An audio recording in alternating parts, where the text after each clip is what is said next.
Pembahasan keempat dari materi statistika. Pertama, persentil. Persentil adalah kita ingin membagi sejumlah data yang kita miliki ke dalam 100 bagian. Kita ingin mengetahui suatu nilai di titik tertentu. Misalnya ini kita ingin mencari nilai di persentil ke 80. Itu nilainya berapa? Misalnya nilai di persentil ke 80 adalah 30. Misalnya ini. Maka bisa dipastikan nilai dari data-data yang di bawah persentil 80 itu pasti nilainya kurang dari atau sama dengan 30. Sebaliknya, nilai dari data-data yang lebih besar dari persentil 80 itu bisa dipastikan nilainya lebih besar atau sama dengan dari 30. Mengapa bisa begitu? Karena saat kita diberikan sekumpulan data berjumlah N dan diminta untuk menentukan nilai persentil kesekian, kita terlebih dahulu harus mengurutkan data tersebut. Diurutkan dari yang terkecil ke terbesar. Jika sudah diurutkan seperti itu, kita tahu bahwa nilai di sebelah kiri 30 ini atau di sebelah kiri persentil 80 ini pasti nilainya lebih kecil dari 30 atau sama dengan 30. Kemudian nilai yang di sebelah kanan 30 atau yang di sebelah kanan persentil 80 ini pasti nilainya lebih besar dari 30. Bagaimana cara kita memperoleh nilai dari persentil ke 80? Caranya adalah cukup dengan mengalihkan jumlah data yang kita miliki dikali dengan nilai persentilnya, atau bisa kita gunakan dengan persen. Misalnya 8 persentil ke 80, maka nilainya adalah 80/100 dikali jumlah data yang kita miliki. Hasil perkalian itu merupakan posisi di mana data ke persentil 80. Untuk jika yang diperoleh nilai posisinya adalah bukan integer, seperti misalnya 2,5, 3,5, maka diambil data yang paling kecil yang lebih besar dari dia. Misalnya 2,5, maka data yang paling kecil yang lebih besar dari dia misalnya 3. Gitu. Tapi kalau misalnya nilainya integer, cukup diperoleh dengan cara mencari rata-rata dari data di posisi tersebut ditambah posisi tersebut ditambah 1. Seperti waktu kita mencari nilai median. Sebagai contoh, kita memiliki sekumpulan data populasi di masing-masing kota di Amerika Serikat. Kita diminta untuk menemukan data pada persentil ke-10 dan persentil ke-80. Caranya adalah kita memiliki ini jumlah datanya ada 25. Sini 1 sampai 25. Kemudian persentil 10 berarti kita akan mencarinya dengan 25 dikali 0,10. 0,10 itu diperoleh dari mana? 0,10 diperoleh dari 10 per 100.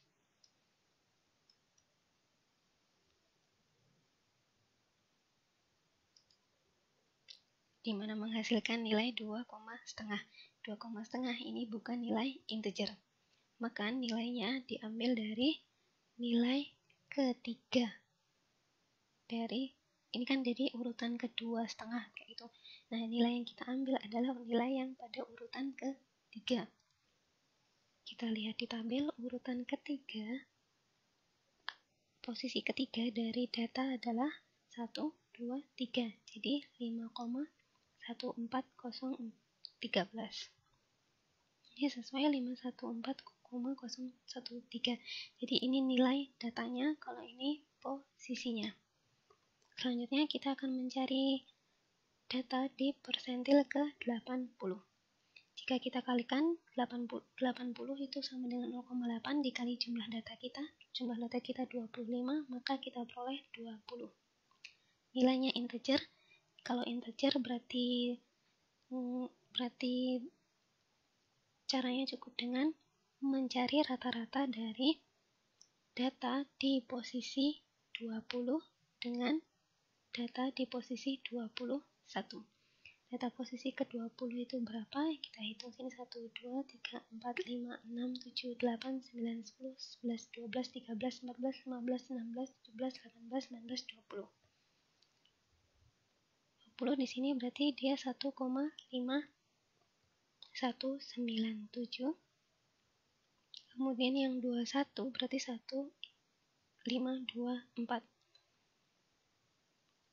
Ya, 151.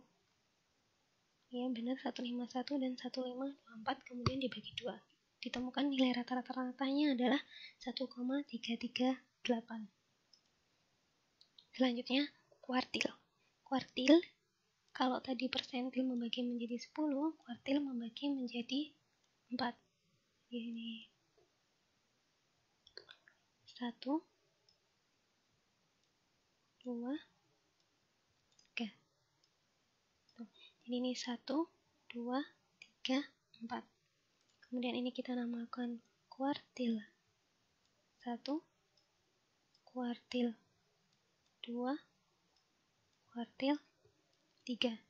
Ini dibagi sama besar ya. Ini dibagi sama besar, dibagi 4 sama besar. Karena dibagi 4 sama besar, bisa kita katakan juga bahwa ini 25% dari data. Kemudian ini 50% dari data, ini 75% dari data. Atau kita sebut ini persentil ke-25, ini persentil ke-50 atau median, ini persentil ke-75. Seperti itu. Persentil 75, persentil 50, persentil 25. Dari batas Q kuartil 1 tadi bisa kita katakan bahwa 25% dari data itu nilainya lebih rendah dari kuartil ke-1. Begitu pula juga pada kuartil kedua, nilai-nilai data di antara 25 sampai ke 50 itu berada di antara rentang data ke 25 sampai ke pertengahan. Begitu seterusnya. Diberikan sebuah data, suatu 36 draw yang ada di Tugu, stasiun Tugu. Ini berikut data-datanya. Kemudian kita sajikan dalam daun dan batang, plot daun dan batang. Nah, ini di sini 6 ini puluhannya, di sini 0, 5, 5, 8, 9 ini adalah satuannya. Jadi ini kalau kita baca 60, kemudian ini 65, kemudian 65 lagi, 68, 69. Sama seperti mencari persentil tadi, untuk mencari kuartil 1 dari data dari 36 data itu, maka kita mencarinya dengan cara 36 data dikali 25 per 100 atau 1 per 4. Maka hasilnya adalah 9. Nah, karena bentuknya integer, maka yang kita cari adalah dari posisi 9 dan posisi 10. Kemudian nanti dibagi 2. Berapa sih nilai data ke-9 nih? Nilai data ke-9 adalah, ini kan 1, 2, 3, 4, 5, 6, 7, 8, 9. Berarti nilai data ke-9 adalah 75 ditambah setelahnya nilai data ke-10 77, kemudian dibagi 2. Ditemukan berapa nilainya? 76. Oke. Dengan cara yang sama kita bisa mencari nilai data dari kuartil kedua. Pertama kita cari posisinya dulu, berarti 36 dikali 50 per 100 atau 36 dikali setengah. Ketemunya berapa? 18. Karena dia integer, maka kita cari berdasarkan rata-ratanya. Rata-rata dari data ke-18 dan data ke-19. Nanti akan ditemukan nilai 89,5. Begitu seterusnya. Kuartil ini dapat kita plot ke dalam box plot. Jadi box plot ini bisa melihat data-data kuartil dari sebaran sejumlah data. Jadi kalau misalnya kita punya data, yang data kita itu tersebar dari 60 sampai 120 sekian tuh, atau mungkin ini bisa sampai 120 lebih kayak gitu, kurang dari 130. Kita akan tahu nilai kuartil pertamanya atau nilai dari batas 25% datanya adalah di sini, yaitu bernilai 76. Ya, bernilai ada di posisi ke data 76. Kemudian untuk mediannya atau kuartil kedua itu berada di posisi 89,5. Selanjutnya untuk kuartil ketiga ada di posisi ke 104,5.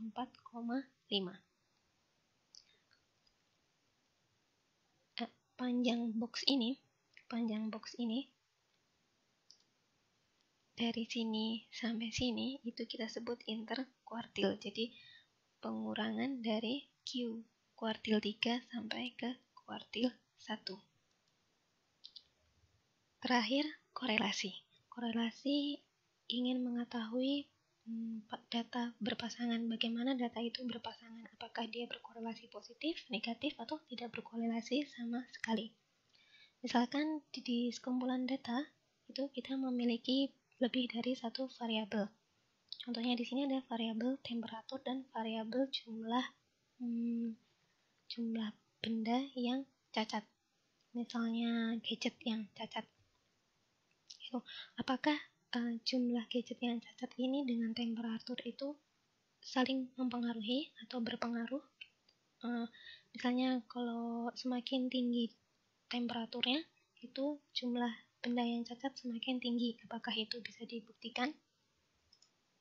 Salah satunya bisa ditunjukkan dengan kita menyajikan data menggunakan grafik, di mana X-nya ini temperatur, Y-nya adalah jumlah yang cacat. Ini boleh kebalik ya. Jadi bisa ini jumlah yang cacat dan ini kemudian yang temperatur. Nah, dari sini kita ingin mencari relationship, keterhubungan antara variabel temperatur dan variabel jumlah yang cacat menggunakan scatter plot. Jika sepintas kita perhatikan data ini, scatter plot ini, data-data titik-titiknya ini bisa kita wakilkan dengan garis sederhana seperti ini, di mana ini bisa menandakan bahwa semakin tinggi nilai temperaturnya, maka jumlah cacatnya, jumlah benda yang cacat itu akan semakin banyak. Bagaimana merepresentasikan hubungan ini, hubungan bahwa semakin tinggi temperatur, jumlah yang cacat juga semakin tinggi, itu kan kita juga butuh sebuah representasi. Nah, bagaimana kita merepresentasikan keterhubungan mereka? Salah satunya dapat menggunakan korelasi. Nah, ini rumus korelasinya, nanti bisa dicoba sendiri. Jadi ini seperti yang sudah dijelaskan sebelumnya, ini rata-rata X, ini bisa kita misalkan ini rata-rata dari temperatur, yang ini rata-rata dari banyaknya benda yang cacat, kemudian ini nilai dari masing-masing datanya. Nah, itu bisa dibagi 3. Jadi nanti ada yang kita nyatakan bahwa dia berkorelasi positif. Kapan dia berkorelasi positif? Saat nilai R-nya ini lebih dari 0. Kemudian kapan dia berkorelasi negatif? Saat nilai R-nya ini kurang dari 0.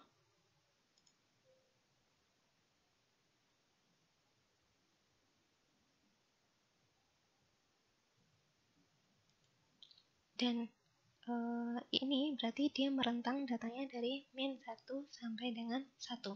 Nah, kalau misalnya ini kan nilainya lebih besar dari 0 dan kurang dari 0. Nah, kalau nilainya sama dengan 0 itu artinya apa? Nilai sama dengan 0 artinya dia tidak berkorelasi. Ini bisa dicontohkan. Ini berkorelasi negatif, jadi ini misalnya makin banyak, tapi ininya ini masih sedikit, ini sudah naik kayak gitu. Jadi dia berkorelasi negatif, dia turun kayak gini.